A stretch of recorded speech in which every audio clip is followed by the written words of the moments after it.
People के पेड़ पर केवल एक बार जल चढ़ाने से क्या फल मिलता है। आज की बहुत ही बेहतरीन कहानी के जरिए हम आपको बताते हैं कि पीपल के पेड़ पर जल चढ़ाना कितना महत्वपूर्ण है। मित्रों, एक बार देवर्षि नारद नारायण का जप करते हुए वैकुंठ लोक में पहुंच गए। वैकुंठ में भगवान विष्णु सोने और रत्नों से सुसज्जित अत्यंत सुंदर सिंहासन पर विराजमान है। वैकुंठ के द्वार सोने के बने हैं। देवर्षि नारद वैकुंठ के द्वार को पार करते हैं और उस स्थान पर पहुंचते हैं जहां भगवान विष्णु बैठे हैं और भगवान विष्णु को प्रणाम करते हैं। देवर्षि नारद को देखकर भगवान विष्णु कहने लगते हैं, हे देवर्षि, आइए, वैकुंठ में आपका स्वागत है। देवर्षि नारद प्रसन्न होकर भगवान विष्णु को बार बार नमस्कार करते हैं और कहते हैं, हे जनार्दन, जगत के पालक, समस्त भूतों में जगत को चलाने वाले, आप तीनों लोकों के स्वामी हैं। आपकी माया फैली हुई है। आपके चरणों में कोटि कोटि प्रणाम है। भगवान विष्णु मुस्कुराते हुए कहते हैं, हे देवर्षि, आज आप दुविधा में नजर आ रहे हैं। अवश्य ही आपके मन में कुछ संदेह उत्पन्न हो रहा है। अवश्य ही देवर्षि ने आज कुछ समाचार लेकर आए। वह कहती है, हे प्रभु, आप सर्वज्ञ हैं। आप तीनों लोकों में रहने वाले सभी प्राणियों के भीतर निवास करते हैं। हे प्रभु, आपसे कुछ भी छिपा नहीं है। आप यह भी जानते हैं कि मैं आज वैकुंठ में क्यों आया हूं। खूब जानता हूं और यह भी जानता हूं कि मैं क्यों चिंतित हूं। भगवान विष्णु कहते हैं, हे देवर्षि, मैं जानता हूं कि आप क्यों चिंतित हैं और मैं आपकी स्थिति को समझता हूं। आज आप संशय दूर करने आए हैं। यह संपूर्ण मानव जाति के कल्याण के लिए ही है, इसीलिए आप बिना किसी हिचकिचाहट के मांगें। तब देवर्षि नारद कहने लगते हैं, हे प्रभु, आज मैंने कुछ लोगों को पीपल का पेड़ तोड़ते हुए देखा है। उस पेड़ को बहुत दर्द हो रहा था और लोग बिना सोचे समझे पीपल के पेड़ को तोड़ रहे थे। हे प्रभु, आप ही पीपल के वृक्ष में निवास करते हैं।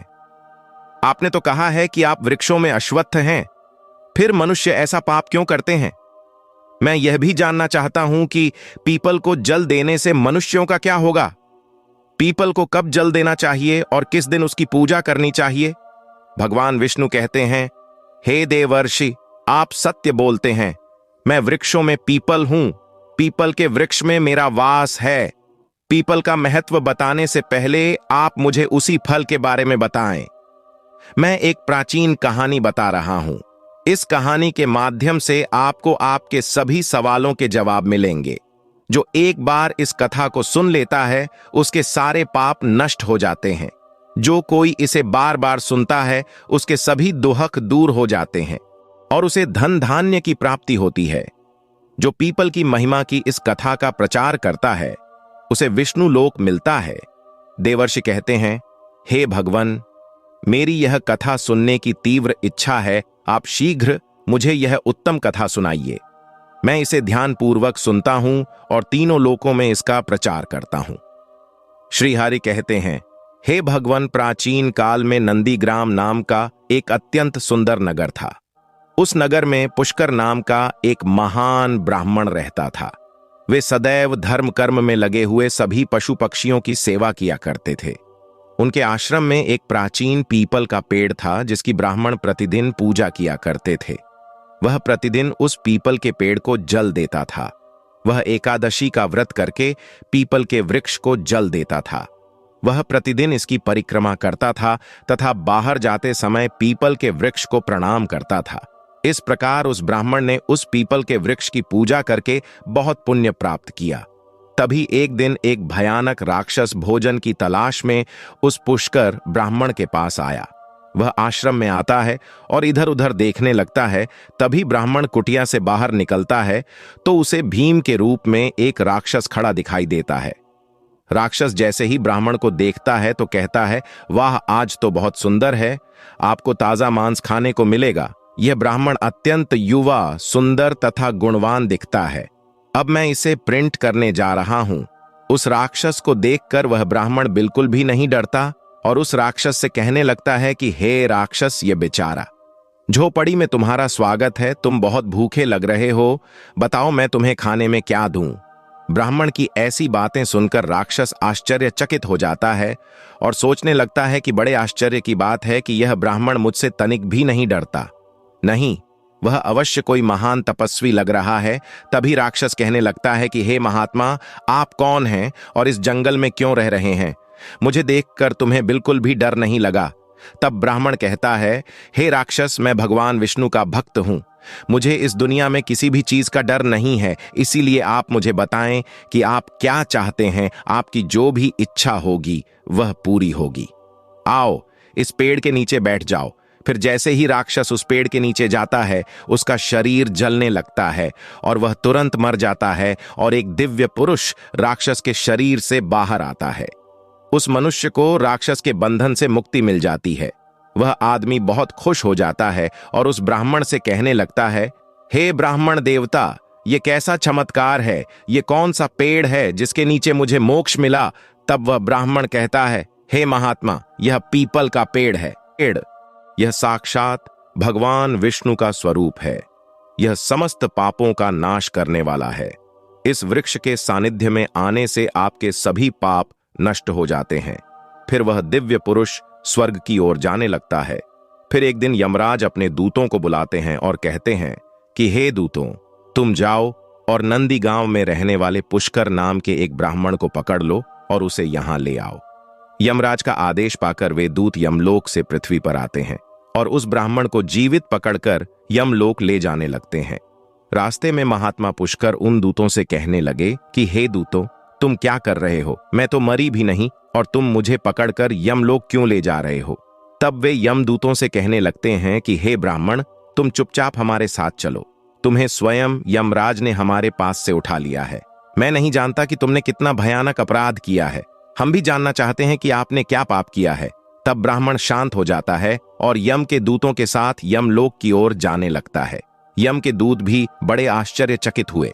यह ब्राह्मण न तो शोक कर रहा है और न दुखी हो रहा है।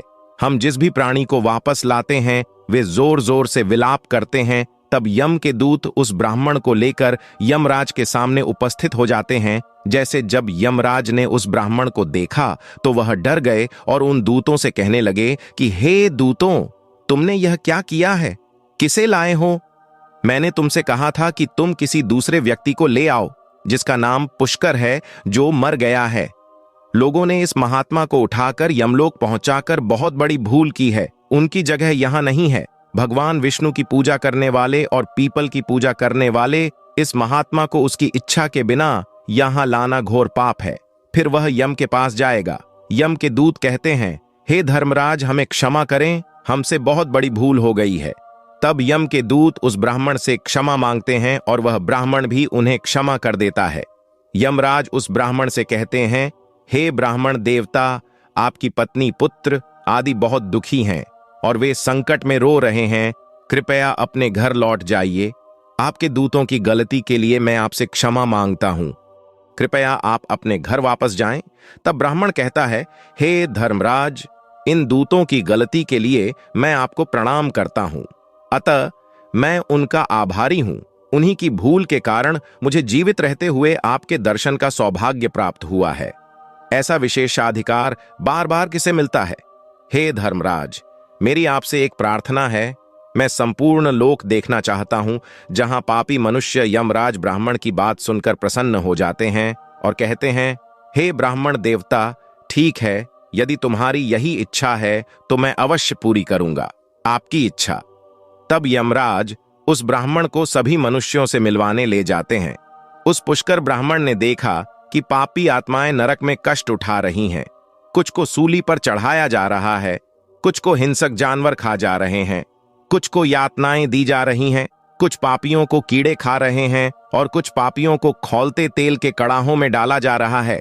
कुछ पापियों को नरक में पकाया जा रहा है, कुछ को यम के भयानक दूध से यातना दी जा रही है। उन पर हथियारों से हमला किया जा रहा है।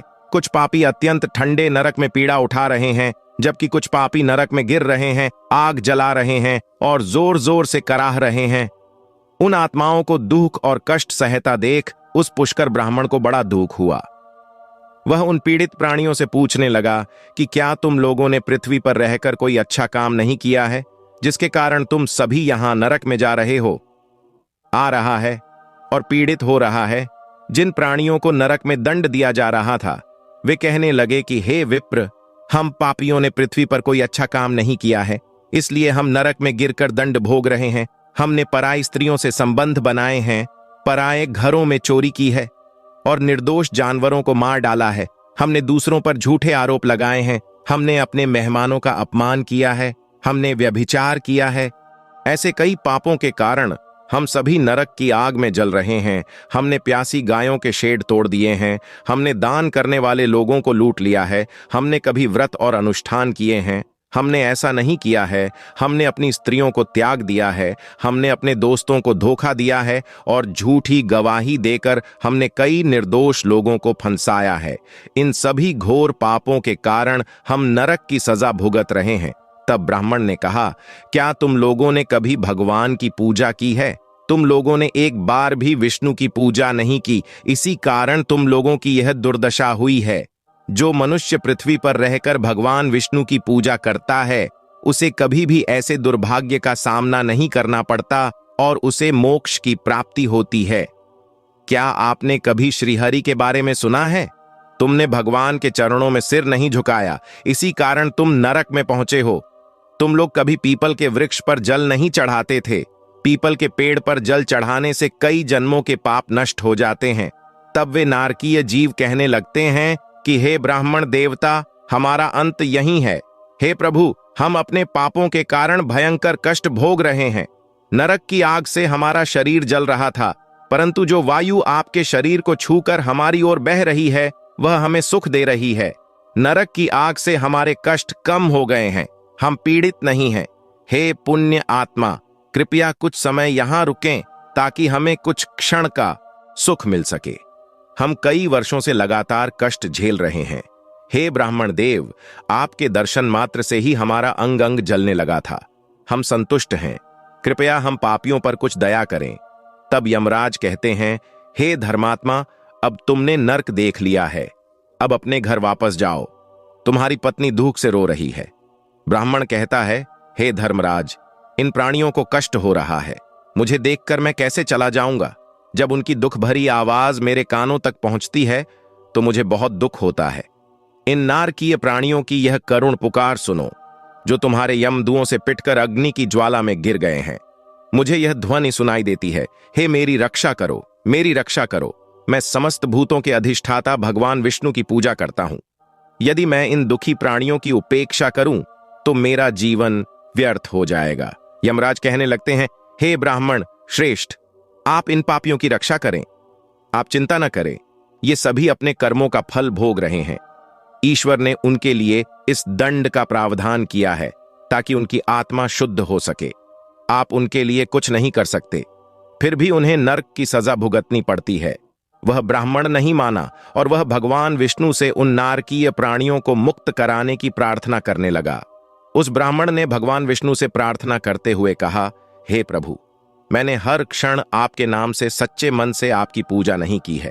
मैंने जप किया है, मैंने अपना पूरा जीवन केवल आपकी भक्ति में समर्पित कर दिया है। मैं अपना सारा पुण्य इन पापी आत्माओं को देता हूं, कृपया इन्हें कष्ट से मुक्त करें। हे कृष्ण, हे जगन्नाथ, हे विष्णु, उन्हें नरक की यातना से मुक्त करो। इस नरक में पड़े हुए यातना भोग रहे प्राणियों की रक्षा करो। जैसे ही पुष्कर ब्राह्मण ने ऐसा कहा, उस नरक के प्राणी तुरंत कष्टों से मुक्त हो गए और सभी नरक के प्राणी इसे छोड़कर स्वर्ग की ओर जाने लगे और कहने लगे कि हे ब्राह्मण, तुम्हारी सदैव जय हो। आपकी कृपा से हम पापियों को मुक्ति मिल गई है। इस प्रकार स्तुति गाते हुए नरक के सभी प्राणी स्वर्ग की ओर जाने लगे, लेकिन उनमें से कुछ अभी भी वहीं थे। वे उस नरक में ही कष्ट भोगने लगे, उन्हें मुक्ति नहीं मिली। यह अद्भुत चमत्कार देखकर यमराज आश्चर्यचकित हो गए। यमराज सोचने लगे कि यह असंभव है। इस ब्राह्मण ने किस पुण्य के प्रभाव से इन नरकों के प्राणियों को मुक्ति दिलाई है। तब उस स्थान पर भगवान विष्णु प्रकट होते हैं। वह ब्राह्मण और यमराज भगवान विष्णु को प्रणाम करते हैं। यमराज भगवान विष्णु से पूछने लगे कि हे भगवन, इस ब्राह्मण ने ऐसा कौन सा पुण्य किया है कि इसने इतने नरक प्राणियों को एक ही बार में मुक्ति दिला दी और इसने कौन सा पाप किया है? इस कारण ये नरक के प्राणी आज भी दंड भोग रहे हैं। तब भगवान विष्णु कहते हैं, हे धर्मराज, इस ब्राह्मण ने प्रतिदिन पीपल के वृक्ष को जल दिया है, उस वृक्ष की पूजा की है, इसीलिए यह इतना महान पुण्यात्मा बन गया है। नरक का कोई डर नहीं। प्राणियों को मुक्ति दिलाने की शक्ति आ गई है। अन्य प्राणी जो अभी भी नरक में कष्ट भोग रहे हैं, इन मनुष्यों ने पिछले जन्म में पीपल के पेड़ तोड़े हैं, इसीलिए इनकी मुक्ति नहीं हो पाई है। मनुष्य ही देता है पीपल के पेड़ को जल दें। वह कभी नरक में नहीं जाता। उसमें इतनी शक्ति है कि वह दूसरे पापियों के पापों का नाश कर देता है। यहां तक कि सबसे बुरे पापी भी जो उनकी उपस्थिति में आते हैं, अपने पापों से मुक्त हो जाते हैं। इतना कहकर भगवान विष्णु वहां से अंतर्ध्यान हो जाते हैं। तब यमराज ने उस ब्राह्मण को वरदान देते हुए कहा, हे महात्मा, आप धन्य हैं। आप सदैव पृथ्वी पर निवास करेंगे। आपको मुझसे कोई भय नहीं रहेगा। जो भी व्यक्ति आपकी संगति में रहेगा, उसे कभी नरक नहीं जाना पड़ेगा। अकाल मृत्यु मरो। इस प्रकार यमराज ने उस पुष्कर ब्राह्मण को वरदान दिया। इस ब्राह्मण ने यमराज को प्रणाम किया और पृथ्वी पर लौट आया और पहले की तरह प्रतिदिन भगवान विष्णु की पूजा करने लगा और पीपल के पेड़ पर जल चढ़ाने लगा। भगवान विष्णु नारद से कहते हैं, हे नारद, इस प्रकार जब मैंने तुम्हें पीपल के वृक्ष को जल देने का महत्व बताया है, तो जो कोई भी पुष्कर की इस कथा को सुनता है, उसके सभी पाप नष्ट हो जाते हैं। तो दोस्तों, इस प्रकार भगवान विष्णु ने महर्षि नारद को पीपल के वृक्ष में जल देने का महत्व बताया है। साथ ही पीपल के पेड़ को जल भी दें। शनिवार के दिन अपने पितरों के लिए पीपल के पेड़ के नीचे सरसों के तेल का दीपक जलाएं। हर एकादशी के दिन पीपल के पेड़ पर जल दें और उसकी परिक्रमा करें। आपके सभी दुख और कष्ट समाप्त हो जाएंगे। आपको यह कहानी कैसी लगी? कमेंट करके जरूर बताएं। अच्छी जानकारी। अगर आपको वीडियो पसंद आए तो वीडियो को लाइक करें और कमेंट में जय श्री हरि विष्णु जरूर लिखें। साथ ही चैनल को सब्सक्राइब जरूर करें ताकि आपको ऐसे आध्यात्मिक जानकारी वाले वीडियो मिल सकें। आप सभी को धन्यवाद।